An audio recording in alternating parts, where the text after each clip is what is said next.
எல்லாம் நல்லா இருக்கீங்களா? ரொம்ப மகிழ்ச்சி உங்கள் எல்லாரையும் சந்தித்தது. ஏற்கனவே நம்ம அந்த சல்லியர்கள் படத்தோடைய விழாவில் தம்பி தயாரிப்பாளர் வந்திருந்தார். தம்பி அன்னைக்கு பேசும்பொழுது எப்படி பேசினாரோ அதே தான் இன்றைக்கும் பேசியிருக்காரு. உண்மையிலே வந்து மைக்கேல் என்கிட்ட அறிமுகப்படுத்தினது தேனப்பன் தான். ரொம்ப நல்ல கதை, வித்தியாசமான ஒரு கதை. அந்த பையன் இவ்வளோ அணித்தரமாக அழுத்தமாக பேசுகிறதுக்கு காரணம் கடினமாக உழைச்சிருக்கார். அவருடைய ப்ராடக்ட் மேலே அவருக்கு ரொம்ப நம்பிக்கை இருக்குது. அதே மாதிரி சிவா வந்து ரொம்ப தங்கமான ஒரு ஆள். காசு இருக்கிறவங்களாம் நல்லவன்லாம் சொல்ல முடியாது. காசு இருக்குங்கிறதுக்காக அவனை நல்லவன்லாம் சொல்ல முடியாது. காசு தான் எல்லார்கிட்டையும் இருக்கு. காசு வச்சுருக்கவங்களாம் நல்லவன் கிடையாது இல்லை. ஆனால் இவனுக்கிட்ட காசு இருக்குது. ஆனால் அந்த காசு அவன் ஈஸியாலாம் சம்பாதிக்கலை. அவன் ரொம்ப கஷ்டப்பட்டு தான் இந்த இடத்த போய் பிடிச்சிருக்கிறான். கவிஞர் தம்பி சினேகன் சொன்னது மாதிரி அவன் வந்து அந்த ஊரில் போய் நியூசிலாந்தில் போயிட்டு பார்லிமெண்ட் மெம்பர் ஆஃப் பார்லிமெண்ட் எலெக்ஷனில் தேர்ந்தெடுக்கிறான் ஒரு இந்தியனை. அதுவும் நம்ம ஆந்திராவுக்கு பக்கத்தில் இங்கே இருக்கிற நம்ம தமிழ்நாட்டுக்கு பக்கத்தில் இருக்கிறவனை தேர்ந்தெடுக்கிறாங்கிறதே அது நமக்கு ஒரு பெரிய வெற்றி தானே. ஸோ அதனால் அந்த இடத்துக்கு வர்றதுக்கும் தம்பி ரொம்ப உழைச்சி தான் இந்த இடத்துக்கு வந்திருக்கான். ஆனால் வந்து ரொம்ப ரொம்ப ஒரு அப்பழுக்கற்ற ஒரு தாய்ப்பால் மாதிரி அதுதான். இதுக்கு மேலே அவனை பற்றி நம்ம சொல்ல வேண்டியது கிடையாது. அவன் ஒரு தாய்ப்பால் மாதிரி அவனுடைய குணம் எல்லாமே. அதனால் அப்படி ஒரு நல்லவன், ஒரு நல்ல படத்தை, ஒரு நல்ல உழைப்பாளிய, ஒரு ரொம்ப திறமையான பையன். அவன் எல்லாமே அவனே ஒத்துக்கிட்டான். ஷார்ட் டெம்பரு அது இதுன்னு சொல்லிட்டான். அது எல்லாமே பிடிவாது என்ன கிரியேட்டர்ஸுக்கு இருக்கிறதானே. தான் நினைக்கிறத வந்து அவங்க கிடைக்கணும்னு நினைப்பாங்க. இப்போ என்னை பொறுத்த வரைக்கும் நான் நிறைய படம் நடிச்சிருக்கிறேன். சில படங்கள் எனக்கு பிடிக்கும், சில கதாபாத்திரங்கள் பிடிக்கும். 24 வருஷமா இருக்கேன். நந்தாவில் லொடுக்கு பாண்டியா நடிச்சதுலேருந்து இன்னொரு வரைக்கும் ஒரு 24 வருஷம் நடிச்சுக்கிட்டு இருக்கேன். இடையில கொஞ்சம் ஒரு 6-7 வருஷம் நடிக்காமல் போயிட்டேன். ஆனால் இது வரைக்கும் நான் யார் ஆஃபீஸிலும் போயிட்டு எனக்கு நடிக்கிறதுக்கெல்லாம் வாய்ப்பெல்லாம் நான் கேட்டதே கிடையாது. ஏன்னா எப்போ நம்ம அந்த வேலையை செஞ்சிட்டோம்னா அதுக்கப்புறம் நம்ம நடிக்கவே முடியாது. நம்மளை யாரும் கூப்பிட மாட்டாங்க. சினிமாவில் மட்டும்தான் நடக்கும். நம்ம ஒரு காமெடியனாக இருப்போம், இல்லை ஒரு கேரக்டர் ஆர்டிஸ்டாக இருப்போம். நம்ம கூட உட்காந்து சிறகு போட்டுக்கிட்டு இன்னொரு ஆர்டிஸ்ட்கிட்ட கேட்பாங்க டேட்டு. நம்ம பக்கத்தில் உட்காந்துருப்போம். ரொம்ப வலிக்கும் அது. ஆனால் அதெல்லாம் நான் பார்த்துருக்கிறேன், நிறைய பார்த்துருக்கிறேன். அதெல்லாம் தேவைப்படம் பண்ணுவான் வந்து அதுல என்ன இருக்குது. ஏன்னா தேவைப்படம் வந்து இன்னைக்கு நேற்று எனக்கு அண்ணன் தான் அவரு. இருந்தாலும் நாங்கள் கொஞ்சம் ரொம்ப நெருக்கம் 2 பேரும். ஏன்னா அதான் தயாரிப்பாளரே கொடுக்குறேன்னு சொன்னா கூட இந்த ஆளுக்கு எடுத்து விட்டுருவான். தயாரிப்பாளர் சரிப்பா நல்லா. அதாவது நான் சொல்றது ரொம்ப வருஷத்துக்கு முன்னாடி உங்களுக்கு தெரியும். நான் பாடகராக இருந்து ஒரு கானா பாடகர் அப்படிலாம் இருந்துதான் நான் கிராமிய பாடகராக இருந்துதான் வந்தேன். கே. ரவிக்குமார் சார் ஒரு படம் நாட்டாமன்னு ஒரு படம் எடுத்தான், உங்களுக்கு நான் வரும். அதுல நாட்டாம பாதம் பட்டா நல்ல வெள்ளாம விளையும்படின்னு ஒரு பாட்டு இருக்குல்ல, அந்த பாட்டு நான் தான் பாடினேன். சிற்பி சார் மியூசிக்ல நான் தான் பாடினேன். அதுக்கு வந்து எனக்கு பாட வச்சுட்டு திருப்பி அவங்க கொஞ்சம் ஏதோ ஒரு இது கமர்ஷியல் ஏதோ ஒன்று சொல்லிட்டு அனுப்பிச்சிட்டாங்க. ஆனால் அந்த காசு பேட்டா கொடுக்குறது 100 ரூபாய் 150 ரூபாய் 200 கொடுக்குறாரு. இவர் தான் அதுக்கு மேனேஜர். நான் பாட்டு பாடல, நானும் வந்து உன்ட்ட வாய்ப்பு கேட்டேன். நீங்க தானே கூப்பிட்டீங்க, என் வாய்ஸ் நல்லா இருக்குன்னு. அப்போ 500 ரூபா அப்படியே சொல்லிதான் சண்டை போட்டு வாங்கிட்டு போனேன் 500 ரூபாய் இவர்கிட்ட. ஸோ அதனால இந்த சினிமா உலகம்ங்கிறது இப்படித்தான். இங்க வந்து அவ்வளவு ஈஸியா யாருடைய திறமை யாரும் இது பண்ணிக்கிறது இல்லை. என்னை பொறுத்தவரை என்னன்னா ஒன்னும் வாய்ப்புகள் வரணும், வாய்ப்புகளை உருவாக்கிக்கணும். நான் உருவாக்க தெரிஞ்சிடும். ஏன்னா நான் என்ன அப்படித்தான் உருவாக்கிட்டேன்.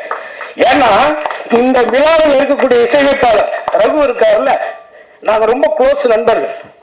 ஒரே இடத்துல ஒரு வித்து போன இங்கிட்டு தான் வடப்பள்ளியில அந்த பாளையக்காரத்துல அந்த ஏரியா அதே உனக்கும் தெரியுமே. இங்க நிறைய பேர் என் கூட டிராவல் பண்ணவங்க நிறைய பேர் இருக்காங்க. வேற முகத்துல வேற அடையாளத்துல உட்கார்ந்து இருப்பாங்க. சில பேர் ஏதோ ஒரு கோபத்துல கூட இருப்பாங்க. சாப்பிட்ட இடத்துல கொஞ்சம் கம்மியா போட்டிருப்போம். ஏதோ நடந்திருக்கும், ஏதாவது ஒண்ணு நடந்திருக்கும்.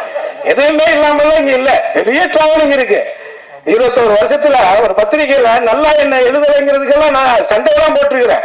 வீட்டுக்கெல்லாம் போயிருக்கிறேன். ஏன் அவ்வளவு உழைச்சிரு அந்த படத்துல சும்மா இவரும் மற்றும் பலரும் இருக்கிறாருன்னு என் பேர் எழுதுறியா? ஸோ அந்த மாதிரி.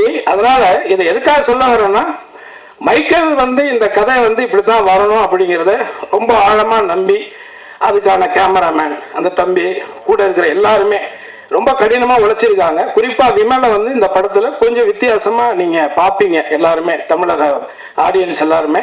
அது வந்து இயக்குனருடைய ஒரு பார்வை தான். அதுக்கு வந்து அவர் அடாப்ட் பண்ணிக்கிட்டார்.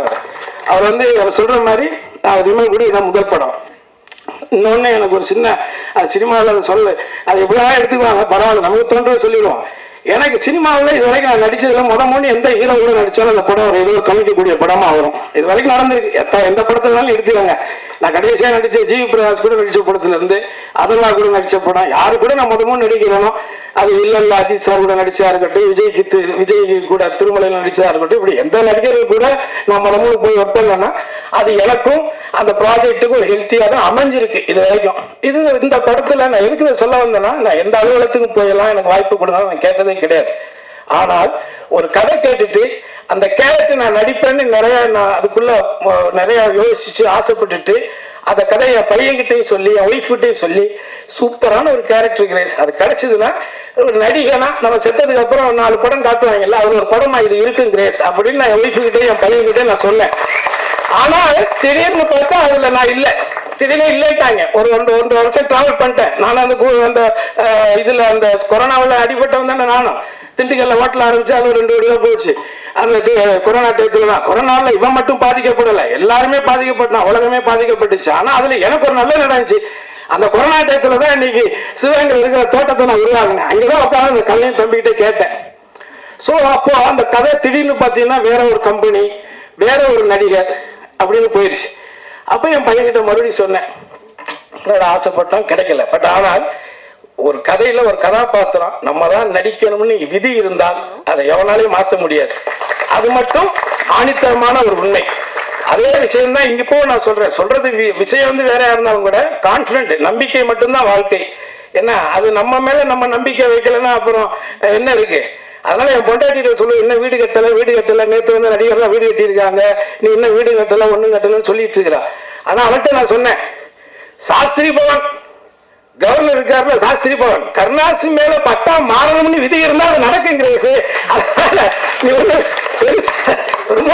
கவலைப்படாத, அது நடக்கும்னா நடக்கும் அப்படின்னு. அதனால முதல்ல இந்த விழாவுக்கு வந்திருக்கக்கூடிய தம்பி சினேகன், தம்பி ரோபோ சங்கரை பார்த்தோன்னா கை கொடுத்தேன். ஆனா பழைய மாதிரி ஆயிட்டனா அப்படின்னு சொன்னான். உண்மையிலே எனக்கு நான் எனக்கு ரொம்ப பழக்கம் நெருக்கம், என்ன மாதிரி ஒரு மேடை கலைஞனா இருந்து வாழ்க்கையில ஜெயிச்சவன். அதனால இடையில உடம்பு சரியில்லாம போனதெல்லாம் ரொம்ப கஷ்டமா இருந்தது. ஆனா அவனுடைய வில் பவர் மீண்டும் அதுல இருந்து இன்னும் ஓப்பனா சொல்ல போனோம், மரணத்தை வென்ற ஒரு மனிதனா தான் அவனை நான் இப்ப பாக்குறேன். உண்மையில ரொம்ப சந்தோஷம். அதே மாதிரி அண்ணன் செந்திலாதனும் எனக்கு 9 வருஷம் பழக்கம். ஸோ இங்கே இருக்கக்கூடிய தம்பி விமல் கூட நான் ஒர்க் பண்ணியிருக்கேன். நடிகை கூட எனக்கு சீன் இல்லை, பட் நான் இப்போ தான் அவங்கள பார்க்குறேன். வாழ்த்துக்கள் தேன பண்ண சொல்லிட்டு பங்காளி, அடுத்த தம்பி இயக்குனர் பிரபாகரன். அதே மாதிரி உங்கள் படம் நான் இன்னும் பார்க்கல, நான் நிறையா சொன்னாங்க. கடவுள் சித்தியம் நான் பார்க்கல, நான் பார்த்துட்டு உங்களை மீட் பண்ணுறேன். ஸோ எனிவே ரொம்ப நேரம் ஆயிடுச்சு. நான் உங்ககிட்ட இந்த இடத்துல நான் கேட்டுக்கிறது, தேனப்ப ஆரம்பிச்சது தான். ஏன்னா அப்போ நானும் ஈசி மெம்பராக இருந்தேன் ப்ரொடியூசர் கவுன்சிலில். அந்த பிரச்சனை நடக்கும் பொழுது அது சொன்னது தேனப்பன்னு சொன்னது உண்மை, அதில் மாற்று கருத்து கிடையாது. அந்த நேரத்தில் நான் ஏன் அதை சொல்கிறேன் அப்படின்னா, நான் இடைப்பட்ட கொஞ்ச நாள் நான் இல்லை, நான் வெளிநாடு போயிருந்தேன். ஆனால் நான் இன்னைக்கு நடிகர் கருணாசை தெரியும், லொடுக்கு பாண்டிய தெரியும், கான பாடகரை தெரியும், கிராமிய பாடகரை தெரியும். ரகுநந்தன் தங்கியிருந்த அதே இடத்துல நானும் தங்கியிருந்தேன். கிட்டத்தட்ட நான் அப்பவே ஒரு 250 கேசட்டுக்கு மேல போட்டுருக்கிறேன். ஒரு கேசட்டுக்கு 10 பாட்டுனா கூட 250 பாட்டு கம்போஸ் பண்ணியிருக்கிறேன். அதையும் தாண்டி மியூசிக்கும் பண்ண ஒரு 4-5 படம். ஆனா என் சக நண்பரா ஒரு துறையை தேர்ந்தெடுத்து நல்ல நல்ல படங்களை சொன்னது மாதிரி சினேகன் சார் சொன்ன மாதிரி அந்த மெலடி பாடல்கள் ராஜா சாருக்கு பிறகு அது ரொம்ப ஈர்ப்பாக நம்மள மாதிரி கிராமத்து மக்களை இளைஞர்களை ஒரு தட்டி எழுப்பக்கூடிய ஒரு நுட்பமான ஒரு இசையமைப்பாளரா இன்னைக்கு என்னுடைய நண்பன் இருக்கக்கூடிய அதே மேடையில அவர் இசையமைச்சிருக்கக்கூடிய அந்த படத்துல நானும் ஒரு நல்ல கதாபாத்திரம் பண்ணியிருக்கோங்கிறது ஆல்மோஸ்ட் ஒரு 30 இயர்ஸ் 30 வருஷமா ஒரே சும்மா ஒரு தெரு ஹார்மோனியத்தை வச்சுட்டு அவரும் வாசிச்சு நானும் கொட்டி வச்சு வாசிச்ச காலங்களும் இருக்கு. ஏன்னா இன்னைக்கு பார்க்குற தலைமுறைகளுக்கு என்கிட்ட என்னென்ன இருக்குன்னு தெரியாது. நான் 92ல் புரட்சி தலைவர் அம்மா கிட்ட 1992 மாநில கல்லூரியில படிக்கும் போது இந்த பெஸ்ட் மிமிக்ரி ஆர்டிஸ்ட் இன் தமிழ்நாட்டிலேயே சிறந்த பலகுரல் நிகழ்ச்சி செய்யக்கூடியவனா நான் தேர்ந்தெடுத்து அந்த அம்மாட்ட 5 சவரன் நகை கொடுத்தாங்க. அதுக்கப்புறம் துண்டா வெட்டி வித்துட்டா அது வேற. பட் ஆனா வாங்கி இருக்கிறோம் அதுக்கல்ல. அதே மாதிரி சென்னாரெட்டி, பீஸ்மநாராயண் சிங், அலெக்சாண்டர், இந்த கவர்னர் எல்லாம் ஞாபகம் இருக்கும். அவங்க கிட்ட எல்லாம் நான் அவார்டு வாங்கியிருக்கிறேன். ஏன்னா பல திறமையில இங்க இந்த இடத்துக்கு சும்மா எல்லாம் இங்க உட்காரல, ஓசியில எல்லாம் நம்ம இந்த இடத்துக்கு வரல. அடுத்து ஒரு ஏஜுக்கு மேலே உழைச்சிக்கிட்டே இருக்க முடியாதுல்ல. அதனால நாம உண்மையாக இருந்தால், எந்த ஒரு வேலையிலையுமே நம்ம உண்மையாக இருந்தால் அந்த உண்மைக்கான ஊழியம் நிச்சயமாக கிடைக்கும். அதை யாராலும் தடுக்க முடியாது.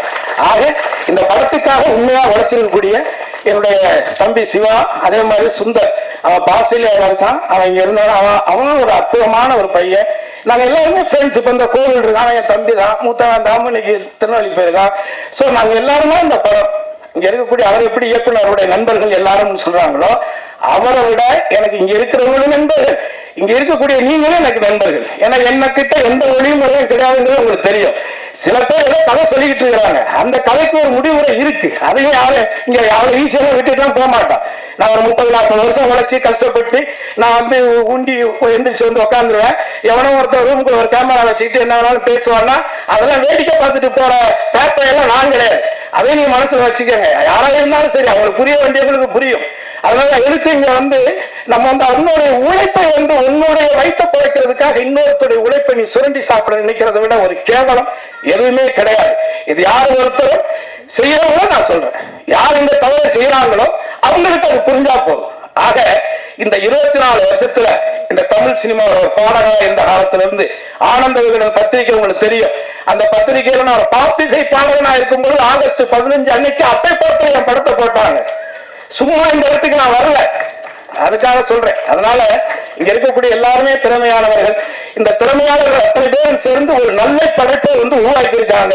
அதை உங்களுடைய பார்வைக்கு விரைவில் கொண்டுட்டு வருவாங்க.